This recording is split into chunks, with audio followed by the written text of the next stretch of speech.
Hey everyone! Today we are diving into items. In a previous video I covered some theoretical basics, but now it's time to get practical.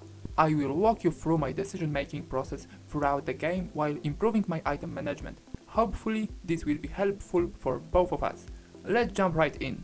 At the start, our first two items are random and come from PvE battles. After the second stage, we get a third item, but this time we choose from three options. This is where our decision making begins. When deciding on items, ask yourself three key questions. What do we plan to play? Early on, we might not know, but some options should stand out. If we like them, think about the advanced items that synergize with them. What can we craft right now? Items we get are random, so while we might have a strategy, adaptability is key. Don't tunnel vision, stay flexible. What does your carry need? Some Pokemon shine with specific items. If you are eyeing a carry, prioritize items that enhance its strengths. At this stage, it is also important to pick a solid early game carry, but it should work with items chosen based on the first two questions. Early in the game, I decide to focus on water synergy. It boosts PP regeneration, leading to more frequent ability casting. Ability power, boosting items were my priority. My first two items were Glasses and Mystic Water, which combined into Scope Lens. However, Scope Lens wasn't ideal for my strategy. It suited crit builds. For my third item, I had to choose between Miracle Seed, Twisted Spoon, or Never Melt Ice. Miracle Seed could lead to Clean Stack, good for tanky comms, or Stardust, a solid defensive option especially with water synergy. Twisted Spoon offered Reaper Cloth, crit focused, or Soul Dew, which boosts AP scaling, perfect for my strategy. Never Melt Ice could make White Lens, situational, or Green Orb, which suits other synergies better. The choice was obvious, Twisted Spoon was the right call. Next I received Hard Scale, a defensive item which was a decent outcome. After the third random item, we hit the item carousel. For beginners, it's smart to plan what you need during the Spearow fight, since everyone will grab items at once. In my case, I wanted Soul Dew, so I focused on items I could create from Glasses or Heart. If I already have one Glasses, grabbing another one is a good idea to create Wonderbox. It's a beginner-friendly item that exchanges two random items in cost of one. Usually valuable. Similar approach I also have for Pokédoll. If I have one piece of it, I always consider getting second. In this case, Never Melt Ice. Quite good should also be Spoon because of its usage in water synergy. Charcoal and Magnet are always decent if you search for damage. Avoid Fossil if you haven't a clear plan for it, like combining with Mystic Water for Vaporeon or boosting a late game Pokemon. On the carousel, I secured a second pair of Glasses, letting me craft Wonderbox for early PvP. I also created Soul Dew and gave it to Squirtle, whose range ability deal multi-target damage. Mudkip got Hard Scale for defense, though in hindsight, this wasn't necessary. In my first PvP match, I was matched with a bug player who had a level advantage and two extra Pokemon. I lost this one, but it happens. In additional pick, I focused on items since none of the Pokemon fit my strategy. Mystic Water was my choice, boosting my water synergy. At stage 8, I had another additional pick. Items were still my focus. Second, Mystic Water didn't feel useful, so I went with Glasses for potential Wonderbox. After the Gyarados fight, I got Never Melt Ice. My first thought was Pokédoll, but I had other options like Green Orb, better for tanking cops, or White Lens, not relevant for my setup. I eventually created Pokédoll and gave it to Pokemuku, my tank. Wartortle remained my main damage dealer. At this stage, I can also evaluate my Wonderbox location. It would be valuable on Pokemuku through mid-game, but it will be also valuable for my next carry who replace Wartortle soon or later. I would say my choice was slightly better because of early game impact. Some of my winning matches was pretty close. At stage 13 we had third additional pick and again, there wasn't any interesting Pokemon to pick to my strategy. So look at the items. With Hard Scale I could get Fluffy Tail, good against some comps, or Smoke Bomb, which is really interesting item but I still don't know when it is a good option. I think it could be counterproductive with Pokemuku Explosion ability. With Mystic Water I could get Aqua Egg, which gives me additional PP regeneration, or Scope Lens, which I could have earlier. With Seed I could get Stardust, which is pretty good item especially for water synergy, or Cleanse Stack, which can give me some value because of Pokemuku present in my roster. I choose to take second Mystic Water. At stage 12 we get another item carousel.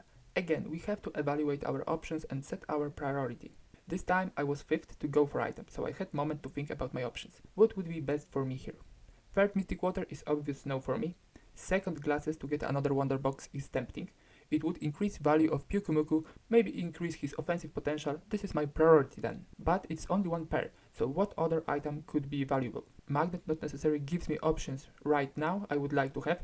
Charcoal can be good for later, because it's a part of some decent items. Unlucky for me, glasses and charcoal was taken. I really didn't want third mystic water, that's why I just get hard. Defensive items are always decent. At that moment I had 4 unused basic items, and was still holding back my water synergy to get Gyarados. That's why I should make Aqua Egg here, and give it to a temporary user. From my list I would consider Poliwhirl or Marill. This choice should be based on which of these Pokemon would give me less value later in the game. I am not sure here. Poliwhirl gives PP to the team, and Marill gives crowd control. Tough choice. I would give it to Poliwhirl, I guess. After losing 3 matches in a row, I got a little desperate and finally used my items. Aqua Egg goes to Marill and Fluffy Tail for one of my fillers for a moment. There wasn't really a good opportunity for this item to shine, but I was desperate enough. I drew against Mew and Mewtwo. That was embarrassing. I forgot to fill my roster and the game chose Magikarp. That's my excuse. I lost a random base item here. This is an impactful loss. After a humiliation I get another item pick. I don't have any other, so Spoon gives me most option, that's why I choose it. On stage 17 we get another item carousel. This time I was second to go, so I got what I wanted, which is, unlucky for me, there wasn't any Spoon or Mystic Water to make ability power items, but there was Charcoal. That would give me Shell Bell, which could give my Gyarados some survivability. I was in danger with my low health, so I was trying to improve my lineup. I sold Wartortle to free up my items, and here I made some strange decisions. I gave Gyarados Wonderbox, which is good for him, but it didn't leave a good carrier for Shelbel. I messed up here. Marill became my temporary carrier because he already had Aqua Egg, and I didn't want to lock my Soul Dew, so he gets it. Is this Marill much better than Wartortle? I'm not sure. And in this situation I panicked a bit and gave Solosis Shelbel, which was a waste of that item. To make things better I should give it to Marill to get it for free later. My last random item was Mystic Water. I should get one more, but I lost against Mew and Mewtwo. At level 20 of the portal I got Volcanion. His AoE ability makes him the perfect carrier for Aqua Egg and Soul Dew, so I sell Marill and get his item for Volcanion. For training purposes, let's break down what my atom distribution would like if I went for Shelbel on Gyarados option and didn't do any chaotic moves earlier. I would sell Wartortle and Marill. Volcanion would still get Aqua Egg and Soul Dew. The Wonderbox carrier is more tricky here. I don't think Pyukumuku would be the best option here. It should be an evolved Ultra Pokemon. And since I had some Dittos, it opens up more options. Of course, Sobble would be the best, because it fits the synergies, but it could also be a range 1 Pokemon of another type as temporary carrier until I find Sobble. At stage 22, there was an advanced item carousel. I should be looking for something for Volcanion. I was second, so I had a good chance of getting something good.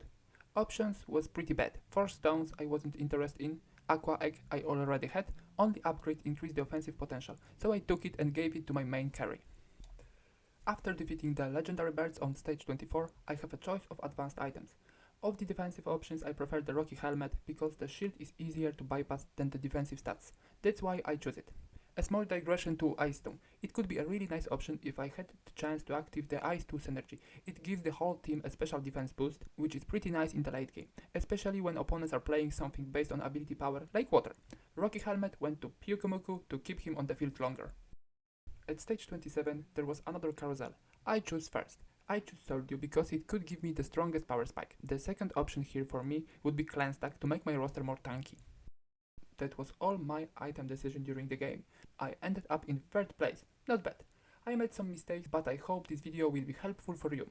See you in the next one. Bye!